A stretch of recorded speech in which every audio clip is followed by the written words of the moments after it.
What is good, YouTube? Welcome back to another JC2K video. In today's video, we are going to be talking about the market and how it is likely shifting considerably because of today's downtown super packs, and one specific change the 2K made with these downtown super packs that has probably dropped the 100 overall market a dramatic amount. So we're going to talk about the type of cards you should be potentially considering picking up today, and kind of where you can look for these market crash, this market crash influence in today's because of today's super packs, I should say. So before we hop into it, if you haven't already, make sure you hit that subscribe button. Help me push towards the 50,000 subscriber mark on the channel. I got to get comfortable saying 50K, but we hit 40K a couple days ago.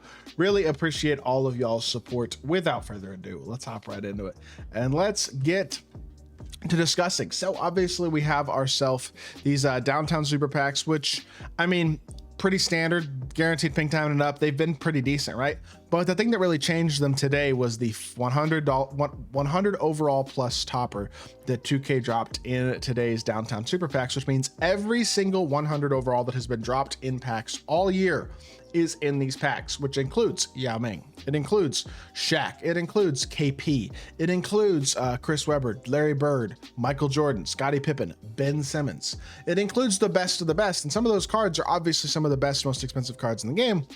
And what that topper has produced is a significant influx in 100 overall. So these two super packs dropped about 3 hours ago, and you can see there were a decent amount of 100 overalls already on the auction house, a lot of 100 overalls, especially from recent drops, which have been a bit more common. But then about an hour back, you start to see more mixed in. You see MJ, Weber, a Yao, you see Mikan, Anthony Edwards, Paulo Banchero, Cade, Pippen, Luka, Glenn Rice again, another Ant, another Tatum, Ray Allen, Josh Smith. Like, you're seeing, I feel like, a bigger mix of the cards and more of these names. This is only in 30 minutes. We see a Shaq as well. We see a T-Mac.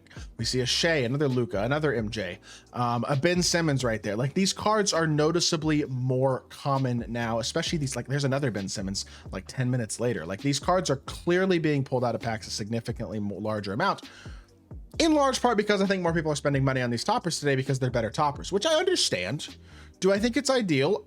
I don't know. I mean, I think 2K is probably making money, but I mean, at the end of the day, I guess that's not the worst thing. I don't know. It's not the biggest thing to me. Now, it does look as though cards like a Yao probably has lower odds of being pulled. I'm sure 2K skewed the odds still to be more in favor of the most expensive 100 overalls not getting pulled that much. So there's not going to be a ton of Yaos. There are more Ben Simmons though. There's 1, 2, 3, 4, 5. Well, there's only 6 Bens on the auction house right now, but it looks like 3 of them are base. So maybe there's been 3 base Bens dropped today. The most expensive hundreds being Ben and Yao are the ones that were likely to be the least impacted because of this market crash, just because they're the most desirable cards, and also because 2K likely skewed the odds to make those cards get pulled less. But if there are other 100 overalls that you are interested in, like let's say you are somebody who is a big Tracy McGrady fan and his Invincible's too expensive, his 100 overall looks like it's now probably sub $1 million MT. Now, I will say there does seem to have been an influx of more 100 overalls being pulled,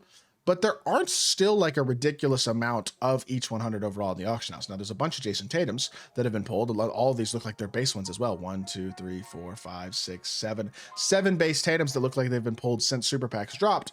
And I wonder if there's a larger influx of these cards. 1, 2, 3, 4, 5, 6 Ants. That one just went up for 12 hours, probably was pulled out of super packs as well. So maybe 6 of these 7 Ants were pulled out of super packs. This 16 Legend Badge one could have been too.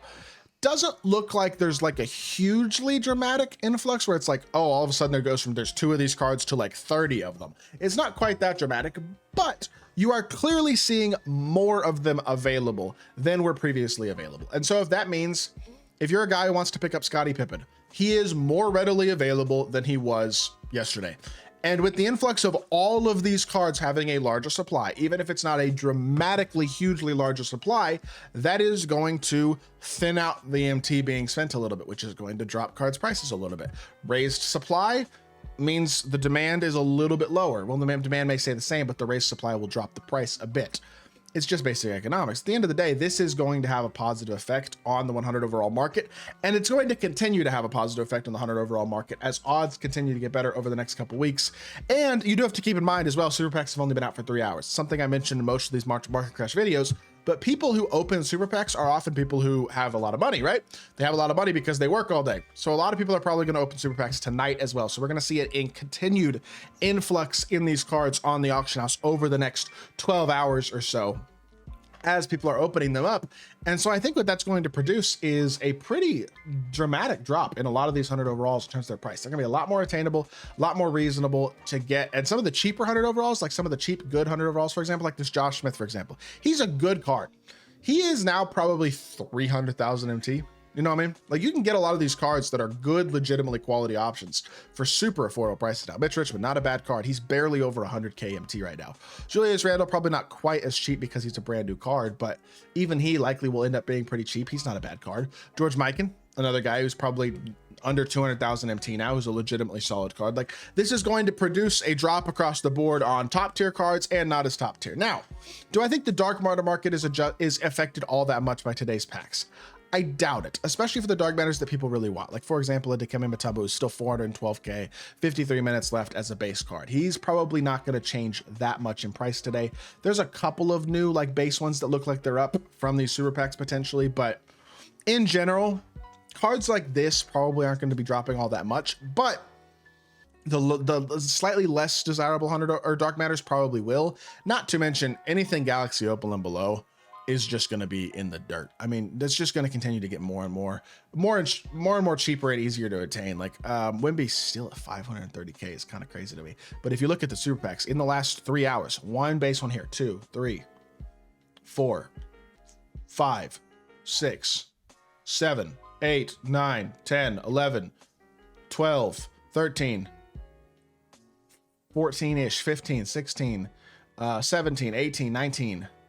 I mean, you got like 20 base Wemby's up. Now, not all those are from super packs, but that's just counting the ones that are base Wemby's. And the base Wemby's all obviously there being more of those being dropped into packs today is going to drop the price in the more expensive ones too. The 16 legend badges, 25 legend badge, or even the 40 legend badge cards. Like, as a whole, the price on all these cards are going to drop. And then especially the cheaper Galaxy Opals, like cards that people might be trying to pick up to fill positions. For example, a Galaxy Opal Andrew Bogut, who was over 90K this morning, is now looks like I mean, yeah, he was 90K this morning and now he's 65. Like, that's a pretty significant price drop. Denny Avdia is still over 100K, which is kind of mind-boggling to me, to be completely honest. I thought this card would be a buyout today, but I guess not. He's just that desirable to where he's still holding his value, which I guess makes sense because it doesn't look like there's quite as many of him that were pulled.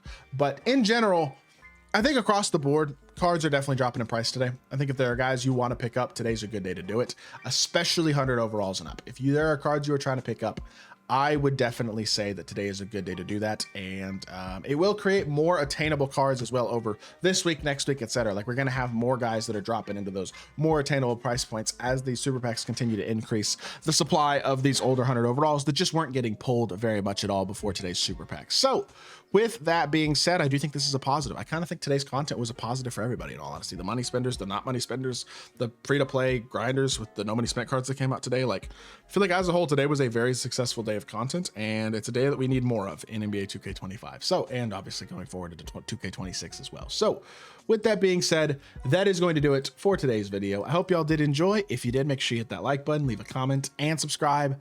I'll be back with more 2K content very, very soon, and I appreciate y'all. Peace.